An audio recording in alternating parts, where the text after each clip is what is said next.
নমস্কাৰ, মই ডাক্তৰ সৌৰভ কুমাৰ শৰ্মা। সুপ্ৰভাত, সকলোৱে ভালে থাকক তাকে কামনা কৰিছো। আজি এই ভিডিঅ'টোত এটা ইম্পৰ্টেণ্ট কথা ক'বলৈ চেষ্টা কৰিম। আগৰ দিনত যেতিয়া এন্টিবায়টিকবোৰ নাছিলে, তেতিয়া যিকোনো সৰু বেমাৰে ডাঙৰ হৈ পৰিছিলে। কলেৰা, টিউবাৰকুলোচিছ, তো এনেকুৱা ধৰণৰ বেমাৰৰ ট্ৰিটমেণ্ট নাছিলে। তো এই ট্ৰিটমেণ্ট নথকা কাৰণে বহুতে এই ৰোগত বহুত বেছি আক্ৰান্ত হৈছিলে, বহুত মহামাৰী হৈছিলে, বহুত মানুহৰ মৃত্যু হৈছিলে। এন্টিবায়টিক অহাৰ পিছত বহুত ইনফেকশ্যনে আমি অলপতে এন্টিবায়টিক খাই কমাব পাৰিলো আৰু মানুহৰ কোনো বেমাৰে ইমান বেছি নহল, মানুহে ইজিলি ভাল পাই এন্টিবায়টিক খাই পেলাই। কিন্তু বৰ্তমান সময়ত আমি এন্টিবায়টিকটো আমি চকলেটৰ নিচিনা ব্যৱহাৰ কৰা বুলি ক'লেও ভুল নহব। আমি যেনেকে চকলেট এটা খাওঁ, ভাল পালে আৰু এটা খাওঁ, তেনেকুৱা ধৰণেৰে আমি এন্টিবায়টিক ব্যৱহাৰ কৰোঁ। আমাৰ যদি অলপ কাহ হৈছে, ভাল পোৱা নাই, কাপ চিৰাপ খাইছো, আমি ফাৰ্মাচীৰ পৰা কিনিছো, কাপ চিৰাপ খাইছো, ভাল পোৱা নাই, আমি গৈ পেলাই ফাৰ্মাচীত ডাইৰেক্ট কৈ দিওঁ দুটা এন্টিবায়টিক দি দে। ফাৰ্মাচিষ্টও দুটা এন্টিবায়টিক দি দিব। আপুনি সেই দৰৱটো খালে, দুটা এন্টিবায়টিক খালে, ভালো পালে, কিন্তু দুদিন পিছত আকৌ সেই বেমাৰটো উঠিলে।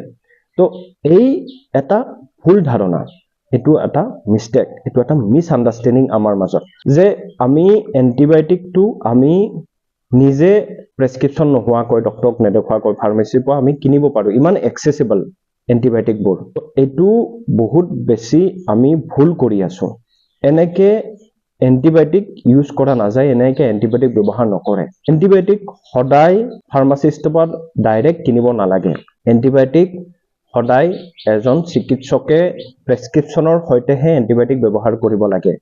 আৰু এন্টিবায়টিক যিমান দিনৰ কাৰণে দিছে, আপুনি গাটো ভাল পালেও, আপোনাৰ স্বাস্থ্যটো ভাল হ'লেও বা বেমাৰটো ভাল হ'লেও, এন্টিবায়টিকটো যিমান দিনৰ কাৰণে দিছে, 5 দিনৰ কাৰণে দিছে, সেইটো খাবই লাগিব। তেতিয়াহে আপোনাৰ ইনফেকশ্যন বা বীজাণু, জাৰ্মছ, বেক্টেৰিয়া, ভাইৰাছ নহয়, এন্টিবায়টিকটো বেক্টেৰিয়াতহে কাম কৰে। তো এই বেক্টেৰিয়াটো সম্পূৰ্ণভাৱে আপোনাৰ শৰীৰৰ পৰা নাইকিয়া হ'ব।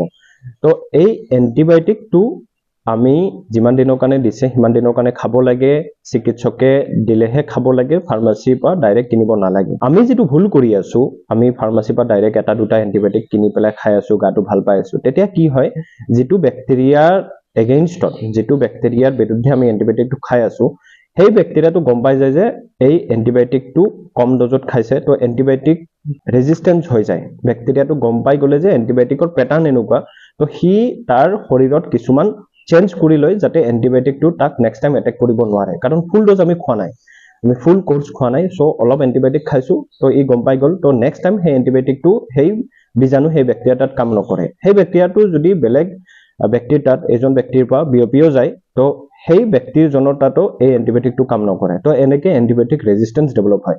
তো এই এন্টিবায়টিক ৰেজিষ্টেঞ্চৰ কাৰণে আমি এন্টিবায়টিক অহাৰ আগত যিটো এটা ফেজ আছিলে, এন্টিবায়টিক নোহোৱাৰ কাৰণে মানুহৰ বহুত মহামাৰী হৈছিলে, বহুত বেমাৰ বাঢ়ি গৈছিলে, সেনেকুৱা ফেজত গৈ আছো।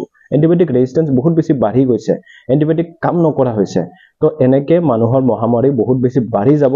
ইটো ফেজত যদি, ইটো পেটাৰ্ণত যদি আমি এন্টিবায়টিক ইউজ কৰো, আমি এটা সংকল্প ল'ব লাগিব যে এন্টিবায়টিক আমি নিজে ইউজ নকৰো, ফাৰ্মাচীৰ পৰা ফাৰ্মাচিষ্টে দিলেও এন্টিবায়টিক ইউজ নকৰো, ডক্টৰক দেখাই উপযুক্ত প্ৰেছক্ৰিপশ্যনৰ সৈতেহে এন্টিবায়টিক ইউজ কৰিব লাগে। আৰু যিমান দিনৰ কাৰণে দিছে সিমান দিন আমি এন্টিবায়টিকটো ইউজ কৰিব লাগে, নহ'লে এন্টিবায়টিক ৰেজিষ্টেঞ্চ হয় আৰু প্ৰব্লেমটো বহুত বেছি বাঢ়ি যায়। তো এইখিনি আমি সংকল্প ল'ব লাগিব যে এন্টিবায়টিক আমি নিজে ইউজ নকৰো, চিকিৎসকে পৰামৰ্শ দিলেহে এন্টিবায়টিক ইউজ কৰিম। ভিডিঅ'টো ভাল লাগিলে লাইক কৰি দিব, ভিডিঅ'টো শ্বেয়াৰ কৰি দিয়ক, কাৰণ এই ভুল ধাৰণাটো আমাৰ মাজত বহুত আছে। আৰু মোৰ চেনেলটো ছাবস্ক্ৰাইব কৰি মোক ছাপোৰ্ট কৰক। ভিডিঅ'টো সম্পূৰ্ণভাৱে আপোনালোকে চোৱাৰ বাবে অশেষ ধন্যবাদ।